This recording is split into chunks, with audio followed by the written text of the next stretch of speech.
mau ormasnya NU, Muhammadiyah, Persatuan Tarbiyah Islamiyah, mau Al-Irsyad, mau apapun, mau seragamnya polisi, mau tentara, mau banser, mau ibu-ibu yang pakai baju merah, kuning, hijau, meletus baron biru, yang penting semuanya asyhadu alla ilaha.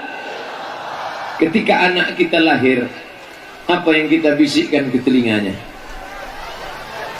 Anak saya, anak bapak ibu saya tak tahu.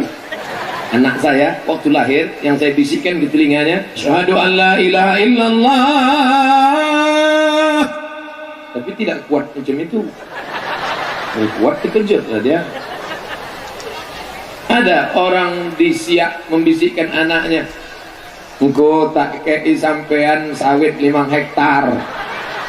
Gak ada. Yang dibisikkan adalah asyhadu alla ilaha illallah.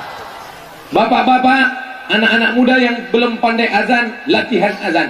Karena kalian yang akan mengazankan anak kalian. Dibisikkan ke telinga sebelah kanan, kepalanya di sebelah kiri, telinganya sebelah kanan. Asyhadu alla ilaha illallah. Tapi yang sudah anaknya besar, yang dulu belum diazankan, jangan diulang lagi.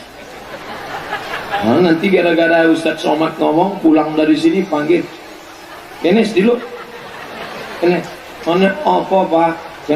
Asyhadu alla ilaha. Oh apa itu? Wis semester 3. Yang sudah besar tak usah diazankan lagi. Insya Allah tidak wajib, tapi hukumnya sunnat. Dalilnya mana? Ada dalam kitab Sunan Tirmidzi, ditulis oleh Imam Abu Isa Ibnu Saurah At-Tirmidzi.